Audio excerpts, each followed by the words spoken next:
Hey folks. So today is going to be we're talking about circuits, right?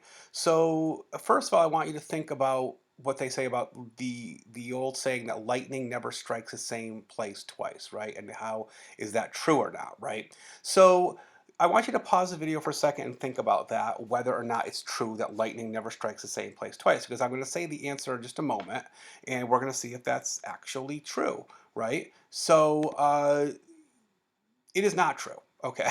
Lightning strikes the same place many, many, many times. Okay. That's why there's lightning rods in the top of very tall places.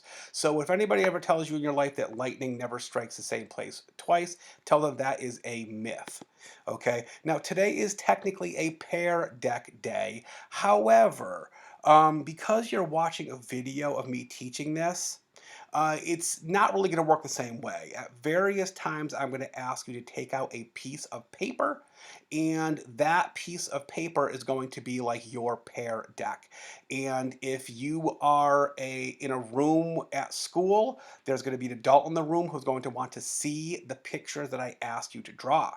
If you are not physically in the school building today, tomorrow Mr. Brown is going to ask you to hold your pictures up to the camera to show that you actually did that section of the lesson, because it's very important that you participate with this, okay? So today's goals, right? That you'll be asked to draw a few different pictures actually. One will be of a closed circuit, and you'll have to label the words, and I'll tell you exactly what to do. And another one is going to be a picture of an open circuit. Again, I'm going to tell you exactly what to draw. I'm going to show you what to draw. And then there's going to be a second page of very simple drawings, and I mean very simple drawings that you're going to have to do after that. Okay, but first let's review. Electricity is made of tiny little bits of things. They're called atoms, right? And some of those atoms have charges and some of them don't. So the ones that have charges, they can either be positive, plus sign, or negative, minus sign. And some have no charge, right? They're neutral. When you have opposite charges like pluses and minuses, they are drawn towards each other. They attract each other. When you have same charges or like charges, pluses and pluses, usually we see negatives and negatives. They will repel or push each other away. Okay? So let's talk about what a circuit is, right? What is an electric circuit? Last Friday you were actually building circuits, but what is a circuit? Well, I like to compare a circuit to a race track. Okay? Look at this picture of a racetrack that's under construction, right? Cars can't go all the way around because all of the track, all of the asphalt or whatever you want to call it, hasn't been laid down. It's not a complete track. Okay? So the cars can't go around. Well, it works the same way for an electric circuit. In order for those negative charges to race around the circuit, to race around the racetrack and light up or power your object or light up the light bulb, it needs to have all the wires needs to be touching. All the wires need to be connected. Everything needs to be there with no open spaces. Yes, I know that these are labeled in Spanish, right? However, if you still look at it, it still shows you the top one shows you a closed circuit. And I apologize for the fact that I'm showing it to you in this mode. You see the little add text in the back. This is the only way I could do the video. Sorry about that. But this top picture, you'll see it shows a closed circuit, right? All the wires are connected, everything. So think of it like a door. This door is closed. So all the wires connected to each other. That's why the light bulb is lighting up. Those negative charges are flowing. This bottom one is called an open circuit. You'll see like this door is open, right? There's a gap. Part of the racetrack is missing. That's why the light bulb is not lighting up, right? So the top is a closed and the bottom is an open. So let's talk about switches, not witches. I said switches. What does a switch actually do? Well, a switch opens or closes the circuit, right? So when you turn a light switch on, it's actually the bottom picture. You're actually creating a closed circuit. Metal is touching metal, wire is touching wire, the charges are flowing in a circle, and whatever it is turns on. Okay? When you shut off a light switch, you're actually opening the circuit. Metal does not touch metal. Wire does not touch wire. And the charges can't flow, right? It creates a gap.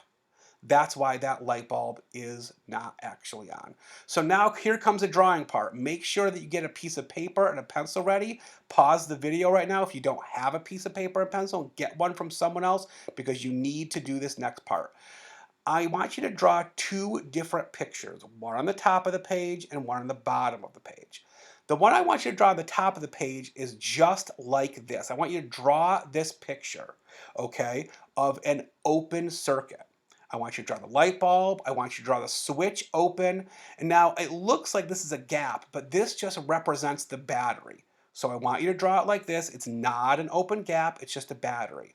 I also want you to label it bulb, switch, and battery. Okay, just like it does there. I want you to do that. And on the bottom of the paper, I want you to draw the same thing and label it the same way, except this time I want it to be closed. I do not want there to be a gap here. Okay, I want you to pause the video now for as long as you need to draw those two pictures. Don't take too long because there's still a lot of other stuff to do. Okay, so pause the video now. Okay, this is the part that would normally be the Pear Deck, but instead, I'm going to have you use it as an opportunity to properly label the pictures you just drew. So the top picture is an open circuit. There's the word open and circuit, so you can spell it properly. And then label the bottom picture that you just drew. Closed circuit. There's the word closed, and there's the word circuit. So properly label your drawings. Pause the video now to properly label. Okay, hey, what happens if you have too much power? What happens if you have too much electricity running through those wires? Well, that can be dangerous. And that's where a fuse comes in. A fuse is a safety device. And when too much electricity goes through the wires, it creates heat, and that heat melts the wire inside the fuse. And that creates a gap. It creates an open circuit, right? This is what a very simple fuse looks like. You can actually see the wire in there is made of kind of flimsier material than a regular electrical wire, and so it's easier to melt. And this is what a burnt out or a melted fuse looks like. You'll see that the too much heat, it actually melted the wire, and there's a gap there, right? There's an open circuit.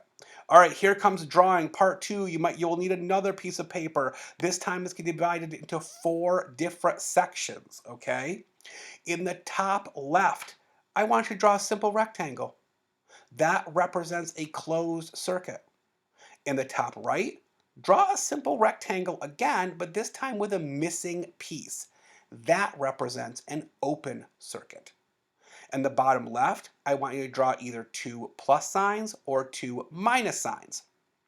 And that represents they are pushed apart. They are like charges that have repelled each other. So within the same box, make sure they're farther apart from each other. And last but not least, the bottom right-hand corner, I want you to draw a plus sign and a minus sign right next to each other because they are attracted towards each other.